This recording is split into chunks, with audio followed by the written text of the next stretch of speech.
Hello, and welcome back to the second part of Chapter 5 for Harry Potter Diagon Alley, and we will continue right where we left off. Alright. Tracks on the floor, I'm going to read the last little part that we read just to catch us up. Griphook whistled and a small cart came hurtling down the tracks toward them. They climbed in, Hagrid with some difficulty, and were off. At first, they were hurtled through a maze of twisting passages. Harry tried to remember left from right. Right from left, middle fork, left, right, left, but it was absolutely impossible. The rattling cart seemed to know its own way because Griphook wasn't even steering.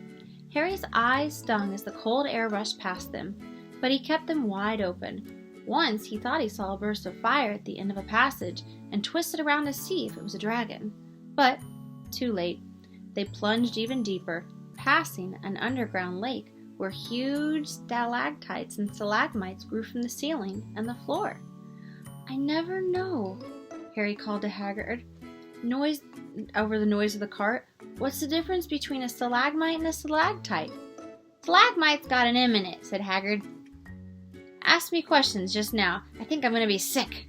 He did look very green, and when the cart stopped at last beside a small door in the passage in the wall, Hagrid got out and had to lean against the wall to stop his knees from trembling. Griphook unlocked the door. A lot of green smoke came billowing out, and as it cleared, Harry gasped. Inside were mounds and mounds of gold coins, columns of silver, heaps of little bronze nuts. "All yours," smiled Hagrid. "All Harry's?" It was absolutely incredible. The Dursleys couldn't have known about this, or they'd have had it faster from them from blinking. How often had they complained about how much Harry cost them to keep? On all this time there'd been a small fortune belonging to him, buried deep beneath London. Hagrid helped Harry pile some of it into a bag. "The gold ones are gallons," he explained. 17 silver sickles to a galleon, and 29 nuts to a sickle. It's easy enough. Right, that should be enough for a couple of terms. We'll keep the rest safe for you. He turned to Griphook.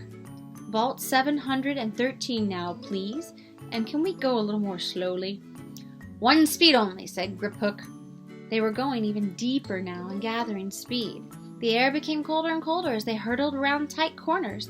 They went rattling over an underground ravine, and Harry leaned over to the side to see what was down at the dark bottom, but Hagrid groaned and pulled him back by the scruff of the neck. Vault 713 had no keyhole. "Stand back," said Griphook importantly. He stroked the door gently with one of his long fingers, and it simply melted away. If anyone but a Gringotts goblin tried that, they'd be sucked through the door and trapped there forever, said Griphook.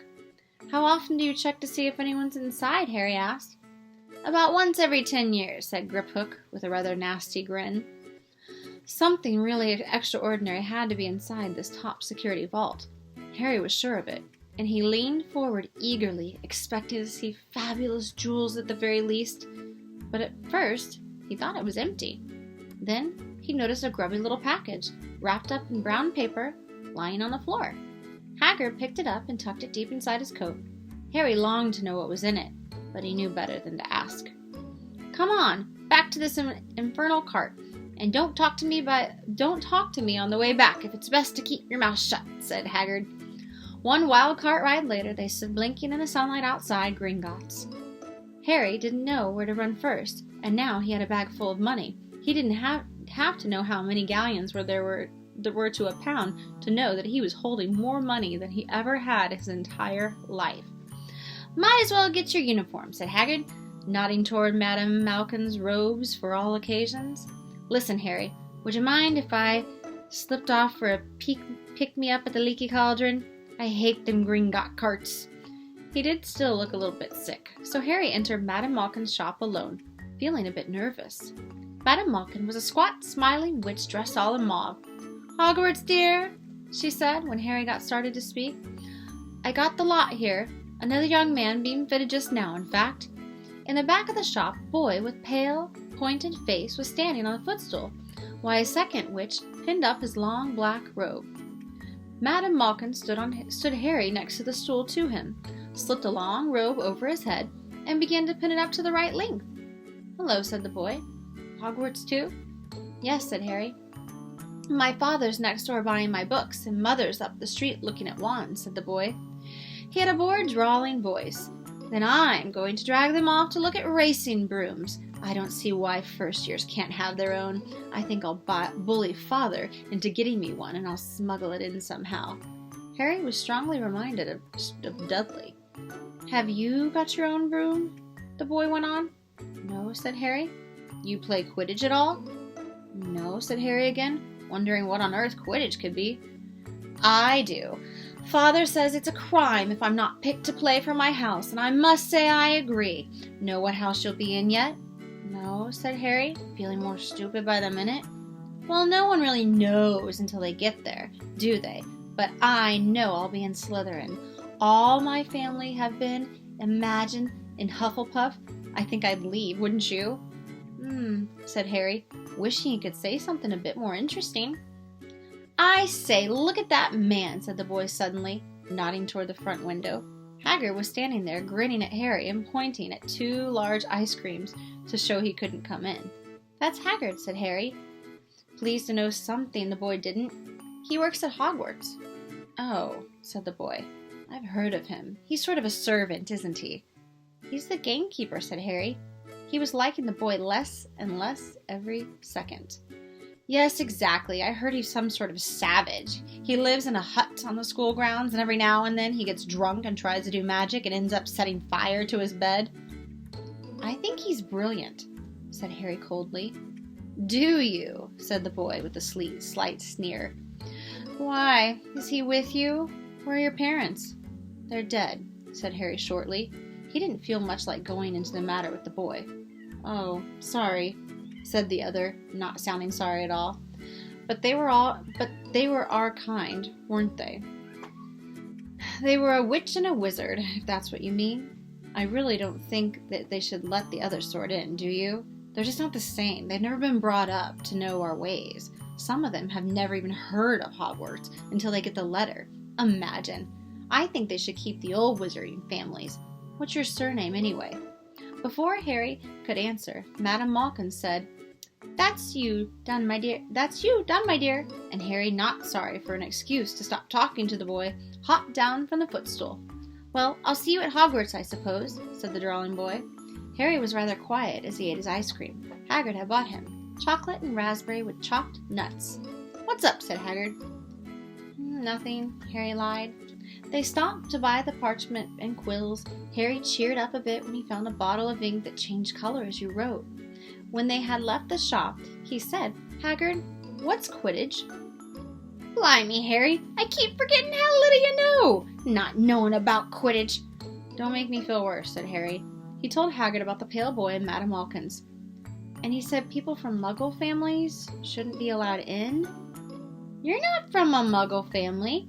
If he'd known who you were, he's grown up knowing your name if his parents are wizarding folks. You saw what everyone in Leaky Cauldron was like when they saw you. Anyway, what does he know about it?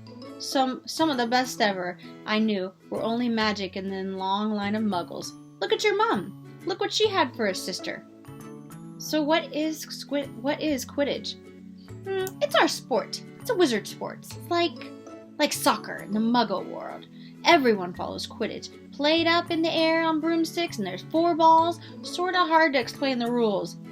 And what are Slytherin and Hufflepuff? Oh, school houses. There's 4. Everyone says Hufflepuff are a lot of duffers. But I bet I'm a Hufflepuff, said Harry gloomily. Better Hufflepuff than Slytherin, said Hagrid darkly. There's not a single witch or wizard who went bad who wasn't in Slytherin. You know who was one. Well, sorry, you know who was at Hogwarts? Years and years ago, said Hagrid. They brought Harry's school books in the shop called Flourish and Blots, where the shelves were stacked to the ceiling with books as large as paving stones bound in leather, books the size of postage stamps and covered of silk, books full of peculiar symbols and few books with nothing in them at all. Even Dudley, who'd never read anything, would have been wild to get his hands on some of these. Hagrid almost had to drag Harry away from curses and counter-curses, bewitch your friends and befall your enemies with the latest revenges, hair loss, jelly legs, tongue-tying, and much, much more by Professor Vidicus Viderian. I was trying to find out how to curse Dudley.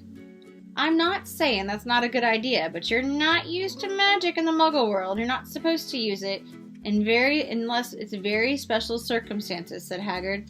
And anyway, you couldn't work any of them cursings yet. You'll need a lot more studying before you get to that level. Hagrid wouldn't let Harry buy a solid gold cauldron either. It says pewter on your list. But they got a nice set of scales for weighing potions, ingredients, and collapsing brass telescopes. They visited the I don't know this word. I know what it does. Apothecary?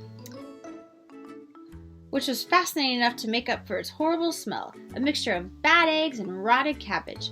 Barrels of slimy stuff stood on the floor, jars of herbs, dried roots, and bright powders lined the walls. Bundles of feathers and strings and fangs and snarled claws come from the ceiling, while Hagrid asked the man behind the counter for a supply of some basic potion ingredients for Harry. Harry himself examined silver unicorn horns at 21 gallons each, and minusculely glittery black beetle eyes at 5 nuts a scoop. Outside, Hagrid checked Harry's list again. Just your wand left. Oh yeah, and I'm still haven't gotten you a birthday present. Harry felt himself go red. You don't have to. I know I don't have to. I tell you what, I'll get your animal. Not a toad. Toads, they went out of fashion years ago. You'd be laughed at. And I don't like cats. They make me sneeze. I'll get you an owl. All the kids want owls. They're dead useful. Carry your mail and everything. 20 minutes later, they left Ilop's Owl Emporium, which had been dark and full of rustling and flickering jewel-bright eyes. Harry now carried a large cage that had a beautiful snowy owl fast asleep with her head under her wing. He couldn't stop stammering his thanks, sounding just like Professor Quirrell. Ah, don't mention it, said Hagrid gruffly. Don't expect you've had a lot of presents from the Dursleys. Just left now, only a place for wands. Ollivanders, and you gotta have the best wand. A magic wand. This was what Harry had been really looking forward to. The last shop was narrow and shabby. Peeling gold letters over the door read, Ollivanders, makers of fine wands since 382 BC. A single wand lay on the faded purple cushion in the dusty window. A tinkling bell rang somewhere in the depths of the shop as they stepped in. It was a tiny place, empty except for a single spindly chair that Hagrid sat to wait. Harry felt strangely as though he had entered a very strict library. He swallowed a lot of new questions, and it had just occurred to him, and he looked instead at the thousands of narrow boxes piled neatly all the way up to the ceiling. For some reason, the back of his neck prickled. The very dust and silence in here seemed to tingle with some good secret magic. Good afternoon, said a soft voice. Harry jumped. Hagrid must have jumped too, because there was a loud crunching noise, and he got quickly off the spindly chair. An old man was standing before them, his wide pale eyes shining like moons through the gloom of the shop. Hello, said Harry awkwardly. Ah, yes, said the man. Yes, I thought I'd be seeing you soon, Mr. Potter. It wasn't a question. You have your mother's eyes. It seems only yesterday she was in here herself, buying her first wand. 10 1/4 inches long, squishy, made of willow, nice wand for charm work. Mr. Ollivander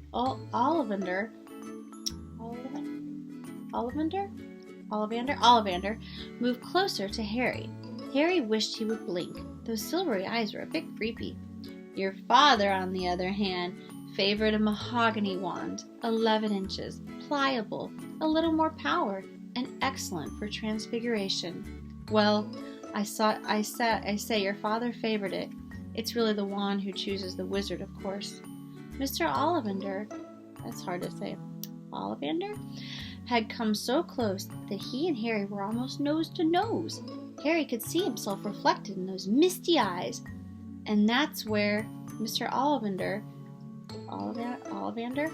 touched the lightning scar on Harry's forehead with a long white finger. I'm sorry to say, I sold the wand that did that, he said softly. 13 1/2 inches. You, powerful wand, very powerful. and in the wrong hands. Well, if I'd known what that wand was going to do in the world to do.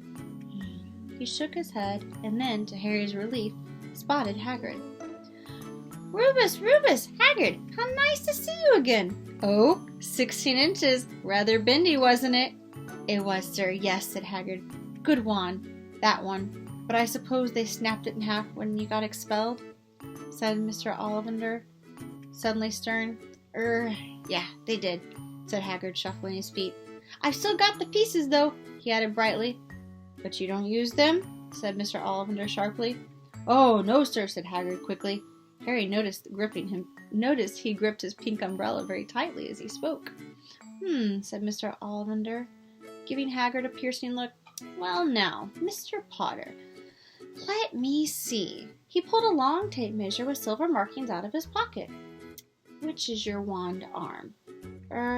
Well, I'm right-handed, said Harry. Hold out your arm. That's it. He measured Harry from shoulder to finger, then wrist to elbow, shoulder to floor, knee to armpit, and round his head. As he measured, he said, Every Ollivander wand has a core of powerful magical substance, Mr. Potter. We use unicorn hairs, phoenix tail feathers, and the heartstrings of dragons. No two Ollivander wands are the same, just as no two unicorns, dragons, or phoenixes are quite the same.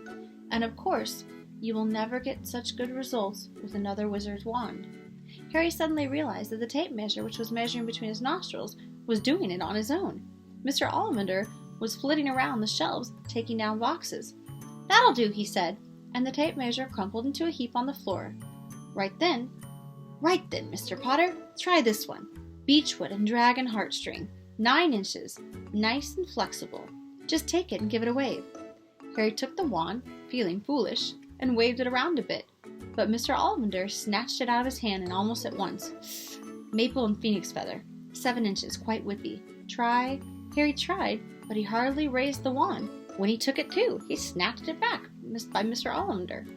No, here, ebony and unicorn hair, 8 inches and 8.5 inches, springy. Go on, try it now. Harry tried and tried. He had no idea what Mr. Ollivander was waiting for. The pile of tried wands was mounting higher and higher on the floor. But the more wands Mr. Ollivander pulled from the shelves, the happier he seemed to become. Tricky customer, eh? Not to worry, we'll find the perfect match here. Somewhere, I wonder now. Yes, why not? Usual combination. Holly and phoenix feather, 11 inches. Nice and supple. Harry took the wand. He felt a sudden warmth in his fingers.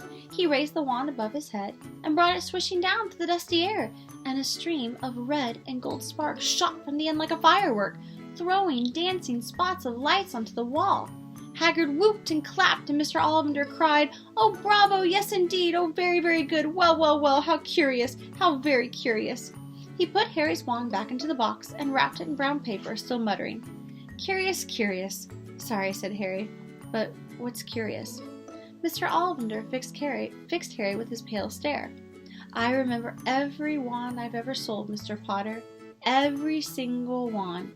And it so happens that the phoenix, whose tail feathers is in this wand, gave another feather, just one other, and is very curious indeed that you should be destined for this wand when its brother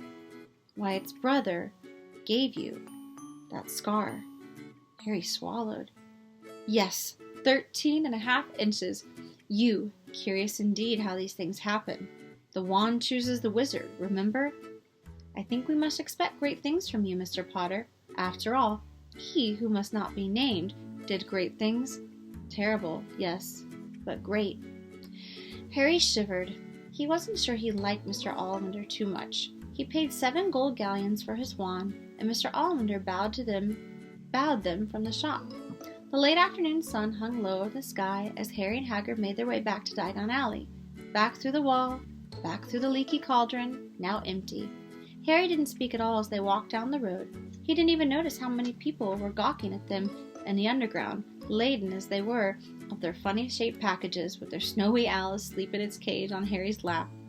Up another escalator, out onto Paddington Station, Harry only realized where they were when Hagrid tapped him on the shoulder. Got time for a bit to eat before your train leaves? He said. He bought Harry a hamburger, and they sat down on plastic seats to eat them. Harry kept looking around. Everything seemed so strange somehow. You all right, Harry? You're very quiet, said Hagrid. Harry wasn't sure he could explain. He just had the best birthday of his life, and yet he chewed his hamburger trying to find the words. Everyone thinks I'm special, he said at last. All those people in the leaky cauldron, Professor Quirrell, Mr. Ollivander, but I don't know anything about magic at all. How can they expect great things? I'm famous and I can't even remember what I'm famous for. I don't even know what happened when I'm sorry. I mean, the night my parents died. Hagrid leaned across the table. Behind the wild beard and eyebrows was a very kind smile. Don't you worry, Harry. You'll learn fast enough. Everyone starts at the beginning at Hogwarts. You'll be just fine. Just be yourself. I know it's hard. You've been singled out, and that's always hard. But you'll have a great time at Hogwarts. I did, still do. Smitten, in fact. Hagrid helped Harry onto the train that would take him back to the Dursleys, and then handed him an envelope. Your ticket for Hogwarts, he said. 1st of September, King's Cross. It's all on your ticket.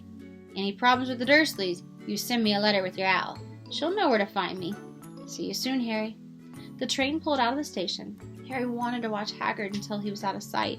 He rose to his seat, and he pressed his nose against the window, but blinked, and Hagrid had gone. Alright, guys, that is the end of Chapter 5, Part 2. I hope you guys enjoyed that. I sure did. I'm in Chloe's room, hence all the llamas. She loves llamas, so there's lots of llamas on the walls and stuff. I hope you guys have a great day, and I miss and love you very much.